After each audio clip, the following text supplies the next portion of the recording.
کوم حالات بګړتي وي صورتحال وي تاسو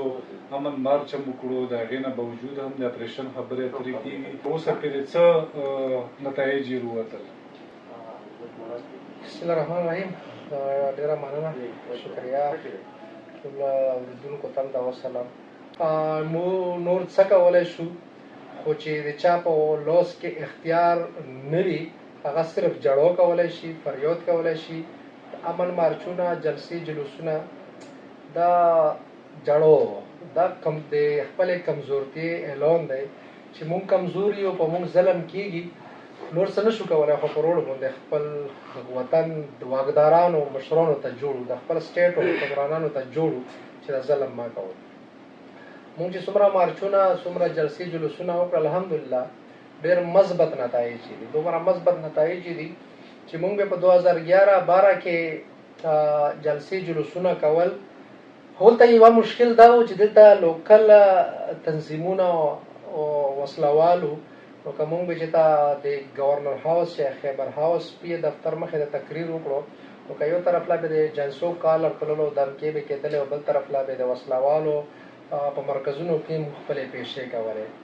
خو اوس خو الحمدلله حالات داسې دي چې مونږ د خپل ظلم په خلاف روډ ته راوځو. هغې فایده دا کېږي چې په چیک پوسټ باندې کومه رویه او کیسه وه هغه هم کنټرول دو،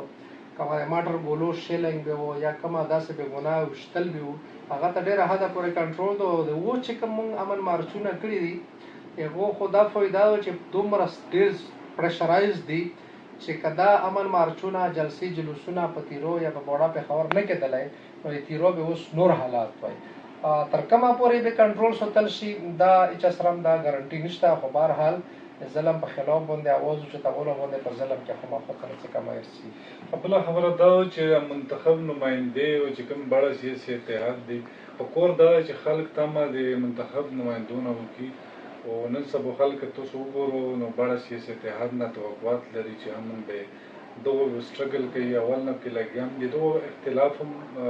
یو څو پوینټس کې سره راغلی دی. مخکې ورته په امن مارچ کې یو زوی اوس د اختلاف چې لږ ډېر کم راغلی دی دغه وروسته څه وجوهات دي؟ اصل کې بدقسمتي دا لکه څنګه وختي تاسو وویل چې دغه مارچونو فایدې څه وي. د دغه مارچونو فایدې دا وي چې په اړه سیاسي اتحاد نه خلک توقعات ساتي. هغه یو عام تنظیم، بې اختیاره، بې اقتداره تنظیم چې هغه د عوامو اواز به اوچتولو هغه د حیثیت ته رسېدلی دی چې خلک یې توقعات ساتي او خلک یې کنډیم کوي چې خاموش پاتې شي، خلک یې ګیله کوي، خلک یې تنقید هم کوي. دا حیثیت چې جوړ شوی دی دا دغو د کردارو د سابقه سرګرمو د وجې نه جوړ شوی دی. پارلیمنټیرین جو خپل رولز وي په جمهوري ملکونو کې، حکومتونو کې چې ممبر جوړیږي یا د عوامو رایه راخلي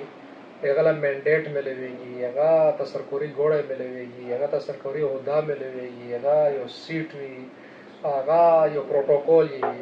خو د هر څه چې سرکار ورکوي دغه سره په لاس کې اختیار هم درته ورکوي. عوام په حق بجانب دي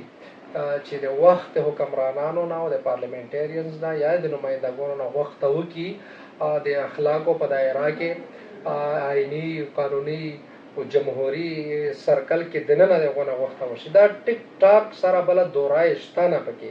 که دا د پی ټي آی د ملګریو ذمهواري دي او نمایندګان جوړ شوي دي او که دا د جماعت اسلامي وای، ټیک ټاک خلکو ته حق حاصل دی چې دغه نه غوښته وکړي چې مونږ ته امن پکار دی. څه چې په کور کې ځوانله بچي وریارونه ځوانله څوک مشر جوړوي بیا یې خیر توقع دي. په ټبر کندي په قوم کې هم چې څوک مشر جوړوي خیر توقع دي. او که غونډ وبریده یا غونډه قبیله یا غونډ تحصیل ځوانله یو مشر جوړوي دا توقع دي چې مولا به ته خیر وړی او د بدخیرۍ نه او د شر نه مې بچوي. دلته امن او امان د خرابوالی د چا په لاس کې دی؟ ټول اول کلیر خبره دا و چې دا د مونږ فوج پوره ذمه دار دی د بدرنې پر وستو کې. بیا په مخه کې استعمالوي، وفاقي او صوبایي دواړه حکومتونه بالکل دواړه استعمالوي او دواړه ورته کردار ادا کوي. په دا کې هېڅ شک نشته دا حکومت که د پی ټي آی دی او که دا نه مخکې بل دی او که بل دی او که بل دی دا کردار به ورته ادا کوي. خامخا اوس خبره دا و چې کله ته یې چې زه عوامي نماینده یم نو بیا په عوامو کې نو ستی په کور ده ویل دا په کور دی چې په دغسو پورې مو اختیارات وو انکار مې کړی خو په دغسو پورې مې اختیارات نه وو زورور وو خلک لهذا کومه په وجه مجبوري زه ته خبره کوم چې اوس په شریکه سټرګل کول غواړي او په شریکه مخنیوی کول غواړي ته دا حد پورې مو ته هم حق حاصل ده چې په نماینده باندې تنقید وکړم او هغه تنقید برداشت کړي اوس تر کومه پورې چې سیاسي اتحاد او د پارلیمنټریانز د تنازع کې سارو په دا کې ټول هغه ډېره زیاته غلطي د قوم ده یو شي له دومره ونې ورکول په کور چانه بې اتفاقي جوړه شي هغې نه داسې ماحول خراب شي نن سبا حالات دغه ته جوړ دي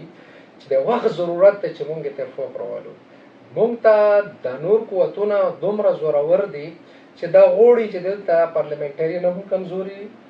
هغه د کومې پارټي وي هغه غواړي چې دلته اپوزیشن هم کمزوری وي که سیاسي اتحاد ورته یې او که اپوزیشن ورته یې چې دا کمزوری وي دلته د قومونو اتفاق هم کمزوری وي دلته څوک داسې لیډر هم پیدا ونه شي چې پاپسې خلک جمع کېږي دا بالکل دا نه غواړي او دا